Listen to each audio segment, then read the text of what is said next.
You're listening to the Stewart Media and Entertainment Network, home of the #1 sports talk show on the planet, The Doug Stewart Show. This is a revolution in radio, the realest, trillest sports talk show in America, The Doug Stewart Show. This is sports talk for the people. The Stewart Media and Entertainment Network. Real talk, real radio, real people, just like you. Yes!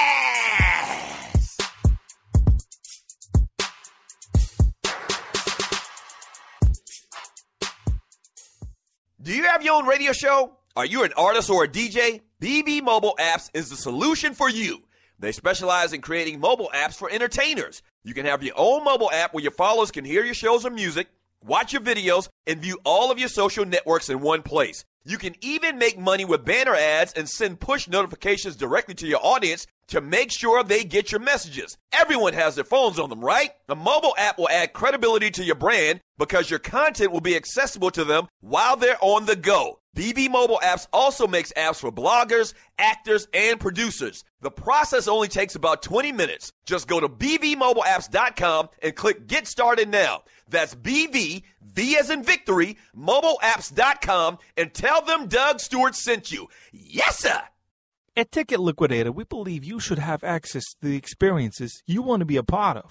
Since 2003, Ticket Liquidator has been connecting buyers and sellers with the most sought-after and often sold-out events across the country. Ticket Liquidator's nationwide network gives you access to one of the largest online inventories of sports, theater, and concert tickets, with prices lower than most companies in other markets. And our security policies are solid, so you can buy with absolute confidence. More tickets, better service, and lower prices, so you can witness the best entertainment, culture, and sports events worldwide. At Ticket Liquidator, we know that seeing a legend bring down the house or watching your team win the championship is about more than a ticket. It's about being there. For all your sports and entertainment ticket needs, call us at 855-638-3034. Again, that's 855-638-3034. Let me tell you about Travel by Stats. Travel by Stats delivers premium travel packages and provide excellence by focusing on assuring that their tour itinerary is clear. For destinations they've never taken, they even take the trip in advance of the actual one you're about to take. This ensures everybody has a great experience. They've been around since 1988 and have been operating here in Atlanta since 2000, starting from the ground up, but they now boast of a team operating in 5 states. Travel by Stats not only specializes in Caribbean destinations, they also provide a variety of reasonable, cost-efficient events by land, air, or sea. One of their big things is sports travel for football fanatics who live in Metro Atlanta. That's the fun way to go anyway. Here's some of their upcoming list of events. Giants at Cowboys, Falcons at Giants, Falcons at Cowboys, Cowboys at Saints, Patriots at Cowboys, and many, many more. Contact them at 855-266-6675, extension 700, for the owner, Maritza Wilmer. Again, that's 855-266-6675, extension 700. If you mention my name, Doug Stewart, you'll receive an extra 10% off your package. Travel by Stats. Where they don't sell travel, they sell fun. What up? This is Garbs Infinite. You want to stay up to date with the dopest tunes that's out right now? Make sure you check back weekly to TurboCityOfficial.Ning.com. It's going down. PoePoliticking.com. Hey, what's up, y'all? It's your girl, TJ Moses, the Young Lioness, and I'm politicking with my boy Poe on Poe Politicking.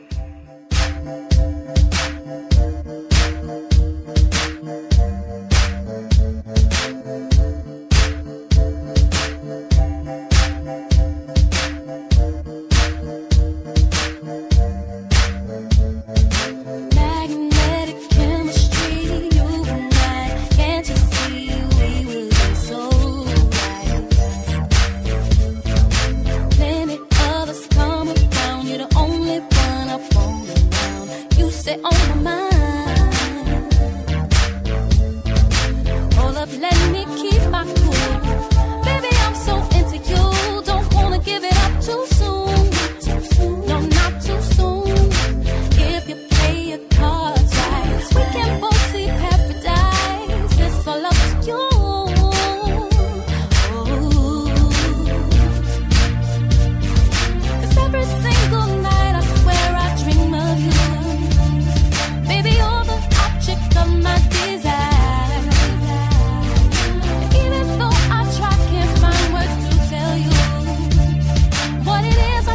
truly feel inside. All I wanna do is give you all of me, all of me. Just promise you won't change.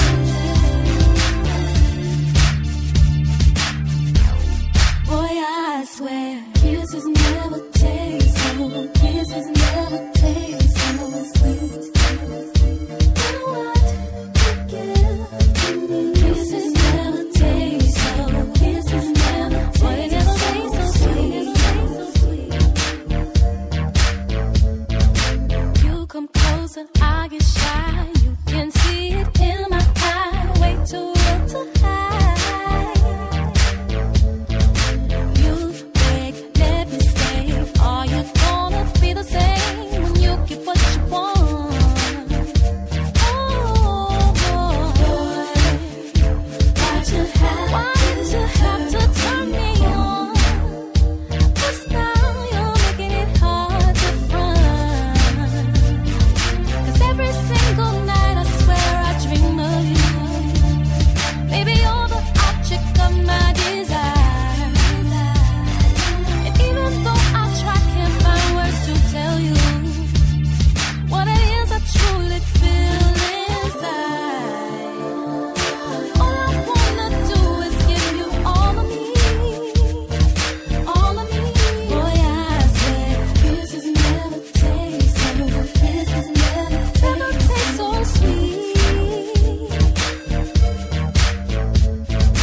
Kisses never taste so, kisses never taste so sweet. Then what you give to me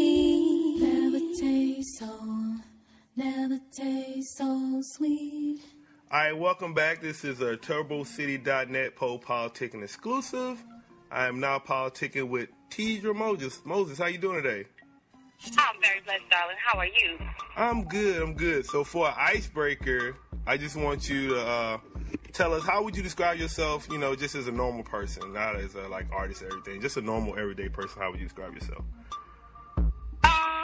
Just living in my own world. I kind of like, ever since I was a kid, I had my own little world I lived in. I was one of those kids with imaginary friends, even though I had 4 other siblings, actually, 2 brothers and 2 sisters. I just always was in my own little world, doing my own thing. And I'm kind of reclusive, but at the same time, I'm a lot of fun, and I'm social, and I'm goofy. I don't take myself very seriously. Yeah, you sound like me a little bit. So you had like a, you remember that movie Drop Dead Fred? Yeah, I had a Drop Dead Fred. All right, so how would you describe yourself as an artist, songwriter, and a singer, and anything? I think that as an artist, I'm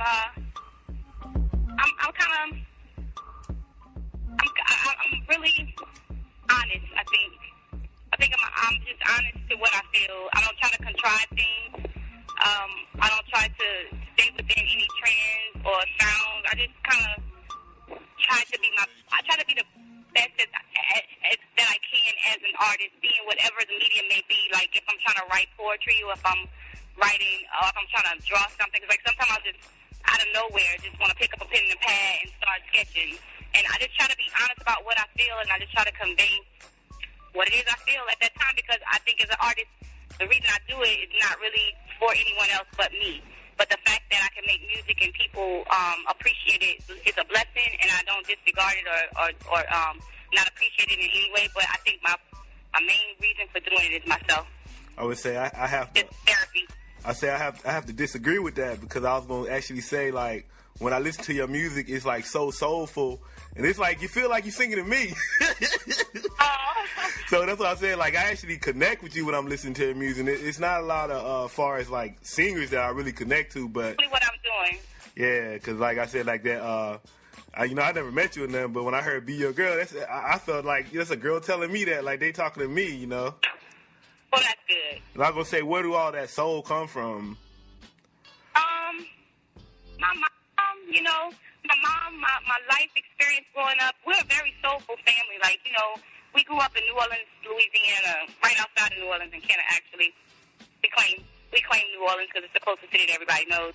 And I grew up in a city where it's just a soulful city. It's a music city. It's an artistic city. It's a culture city. And you see real life grew up seeing it's so much soul in that city and in my community that I grew up in the school that I went to, that I think that everybody that came out of that area and went to those schools, they got something that made them a little bit, they got a little touch of something special because of the experiences that we went through. And I also grew up in a time where, you saw people's parents, walking the kids to school and being all normal, and then crack. And after crack, shit just changed. And I think everybody in that era, if you didn't grasp some souls and your eyes weren't open, you weren't paying attention. You saw things change overnight. You saw, normal families turn into something that you never expected to see overnight.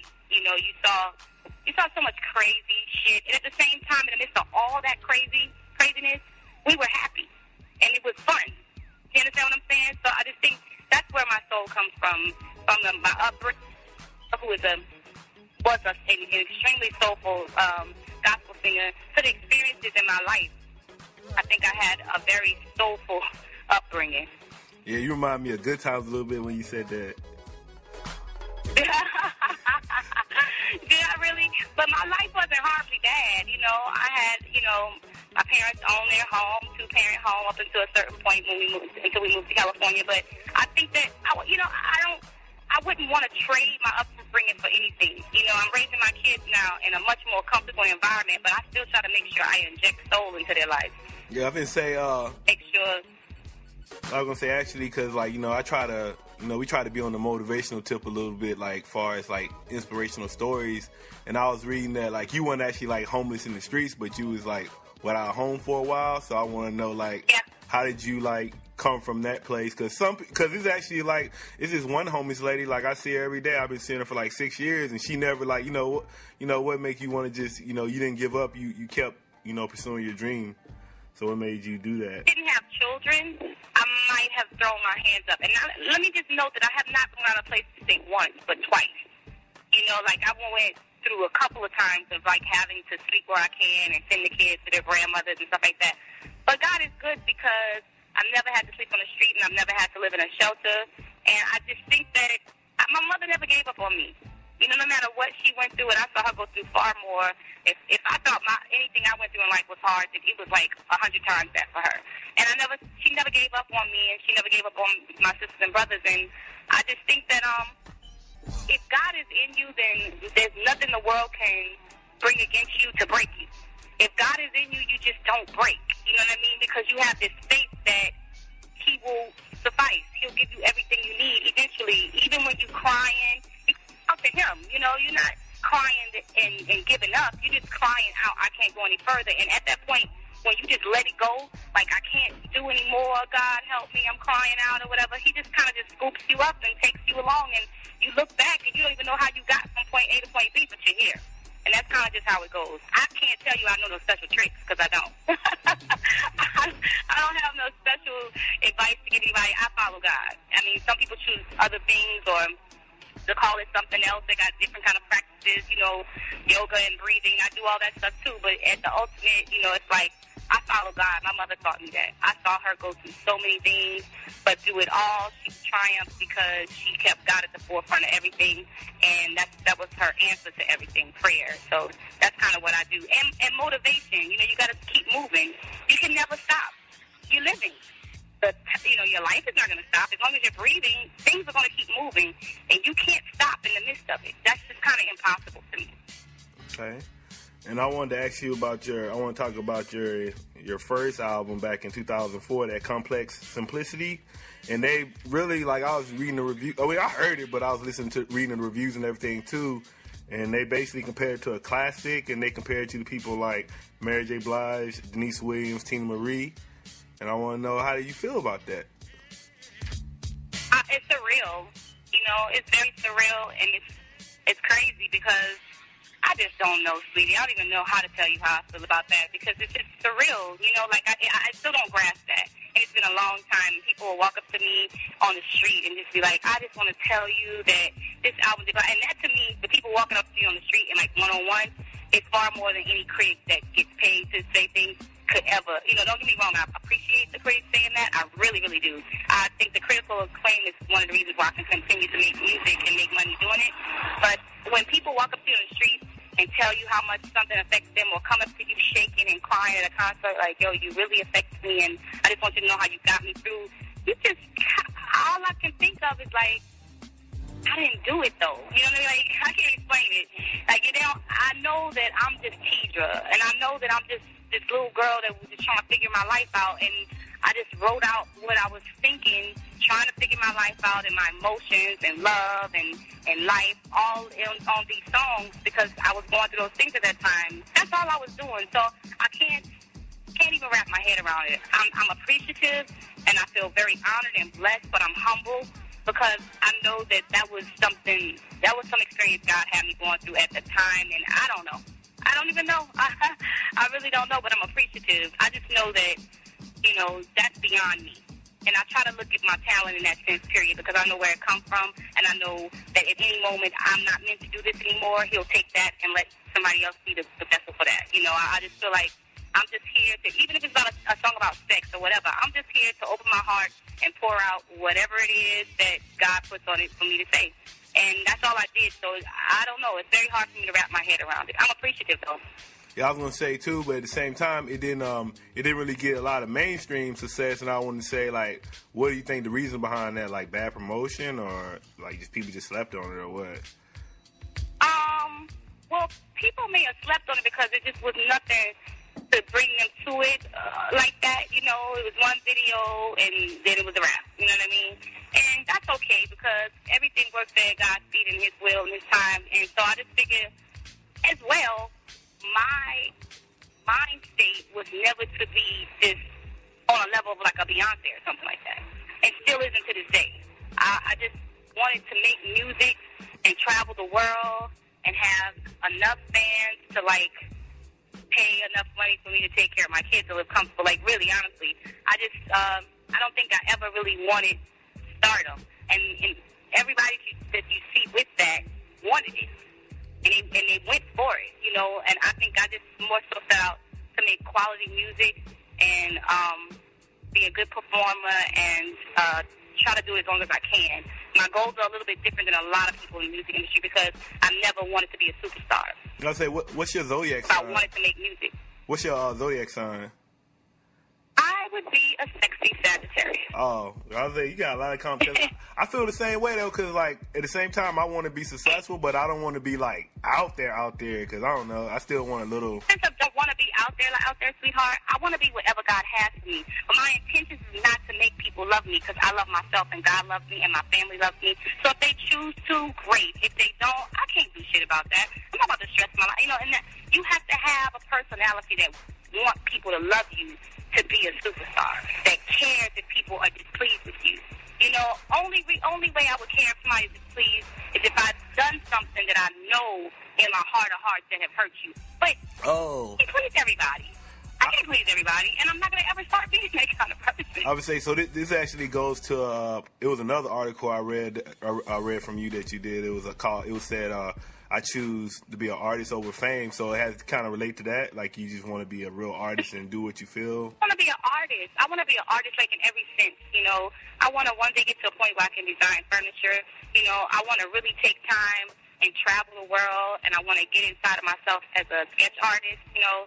I want to do a lot. I just feel like God has given me creativity, and it's abundant. I don't have to push myself to no one medium. I read somewhere where Fiona Apple, who I love and adore her for her first and second album, and she said, I don't always want to be a singer and songwriter.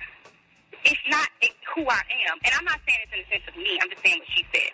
She said it's not who I am. So some days I just want to be the girl on Santa Monica Beach bumming, you know, with my guitar just sitting there, chilling. That's some days that's where I want to be. And I think that you have to want to always be on in order to be a superstar.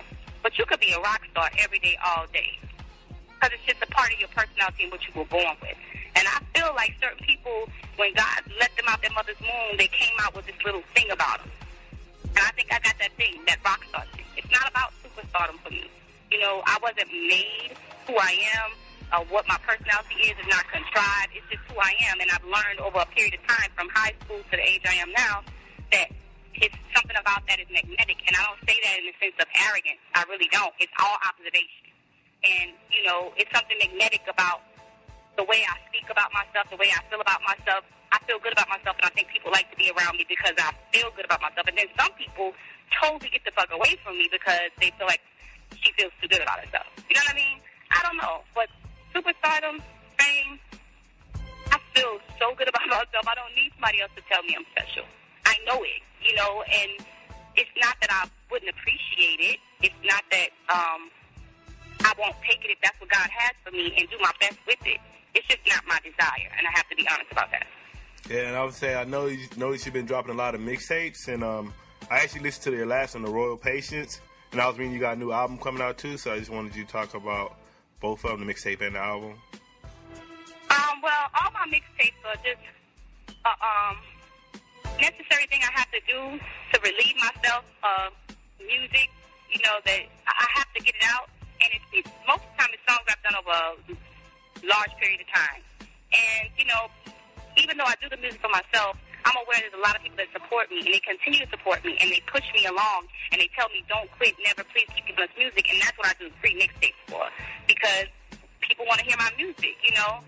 I really wish music could be free. I have this theory that it should be some type of sponsorship that pays for music, and everybody gets music for free, and then you just get your, you know, royalties from the radio and licensing and stuff like that. I think music should be free. It should be like, I ain't gonna say the other thing I think should be free, and food should be free, and shelter should be free. But those things should just be free, you know. But I do that because it's emotions that I feel like I want to get out, so I get them out in song. But as much as I do it for myself, like I said, I do want people that do appreciate what I do to hear it.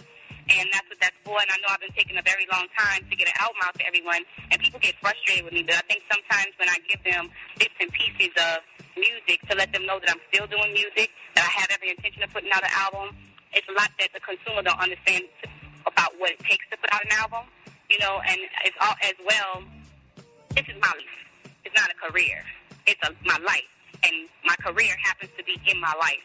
And sometimes in my life, certain things happen where my career can't be the only focus. I have twin sons, and sometimes I have to just fall back and take care of what needs to be taken care of for my home base to be together. And that time had to happen for me, and then get back into music. And then also, as well, shifting careers.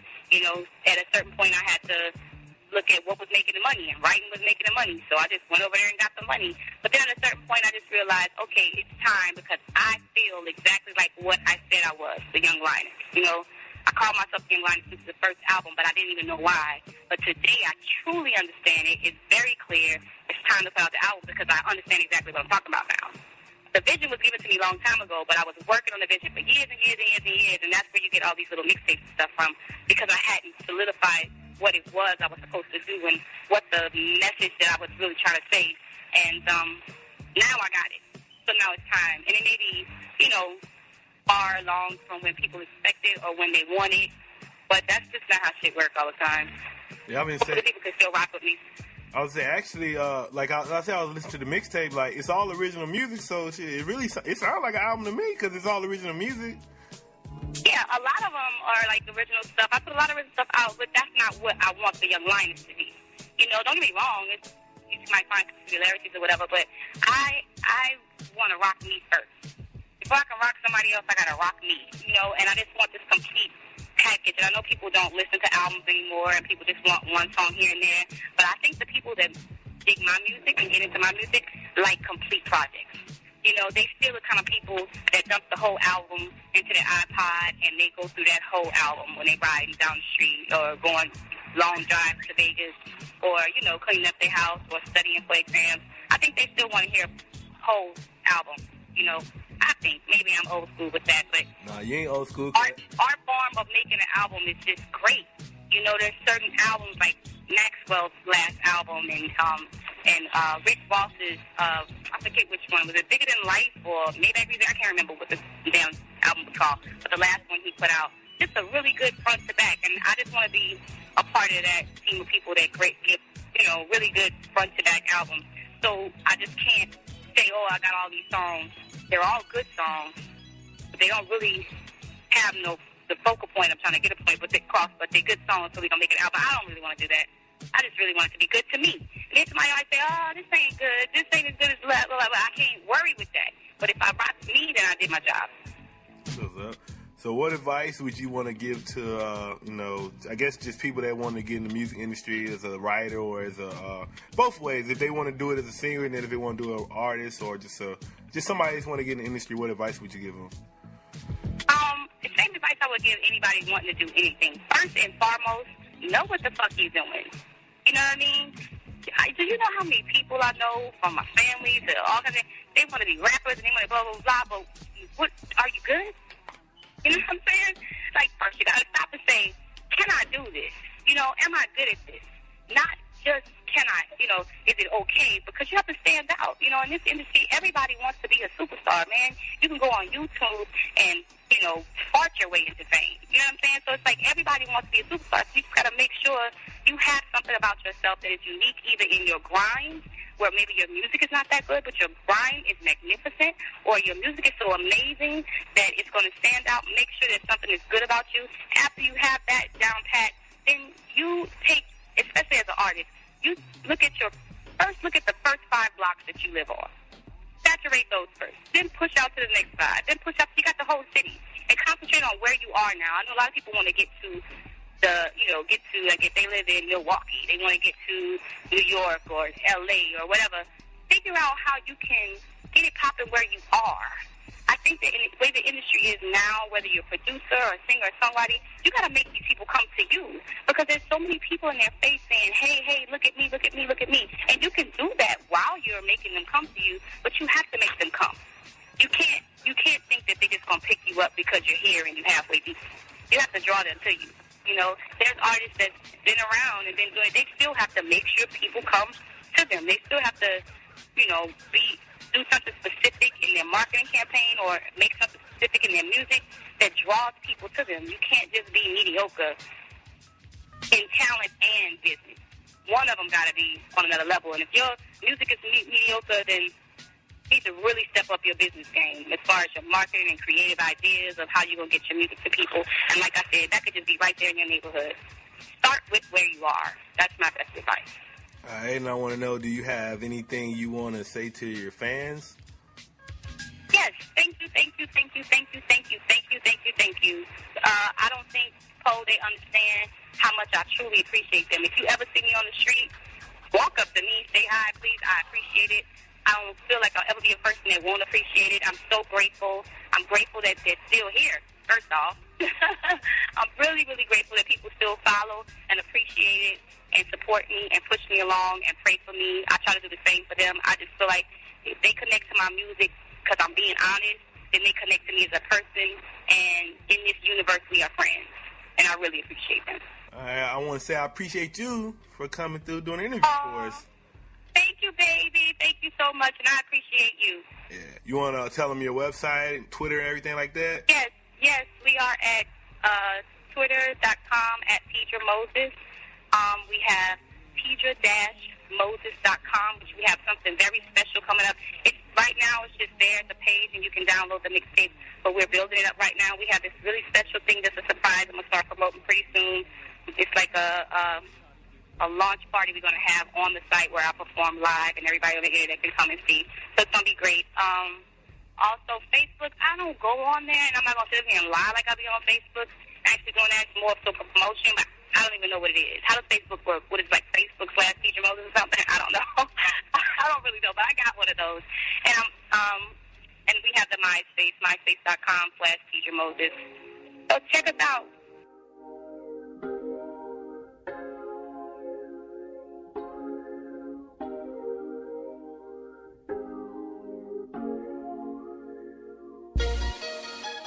Caught with your guards down, it made you wanna stick around. Can't help the way your heart pounds, 'cause love makes everybody right. So let's find heaven.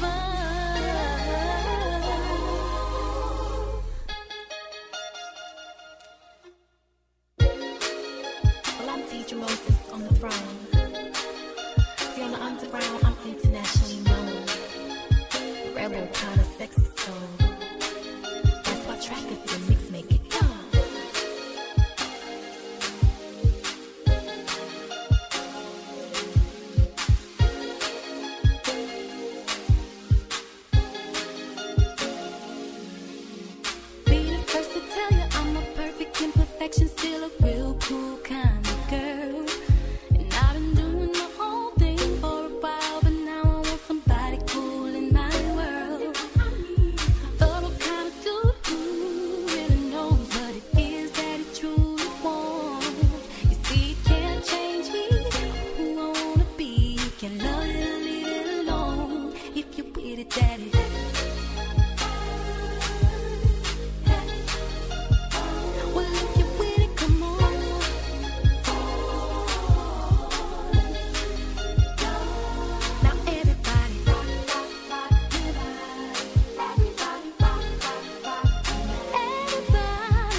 thinking that's fine, Mr. He can get it number one. All I'm saying is, when I look around, ain't nothing real no more. Well, if I give you my heart, you better be up to par and make me the only one. Make me the only one you want. Hey, cause I won't fall tonight. Ooh, everybody rock.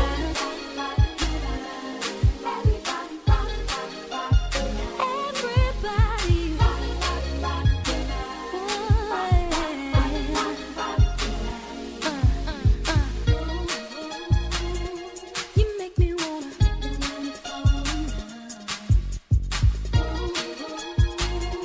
You make me wanna. Now you sing.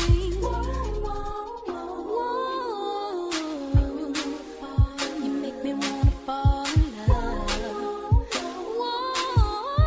Make me wanna give it up. Yeah.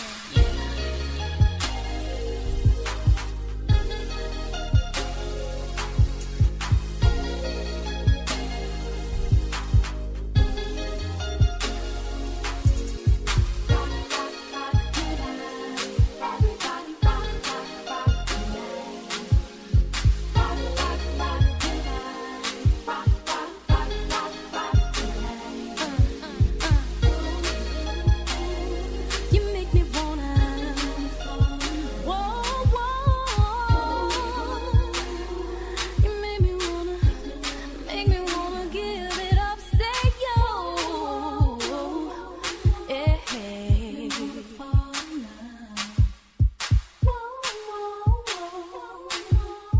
Make me wanna give it up. You're listening to the Stewart Media and Entertainment Network, home of the #1 sports talk show on the planet, The Doug Stewart Show. This is the revolution in radio, the realest, trillest sports talk show in America, The Doug Stewart Show. This is sports talk for the people. The Stewart Media and Entertainment Network. Real talk, real radio, real people. Just like you. Yeah!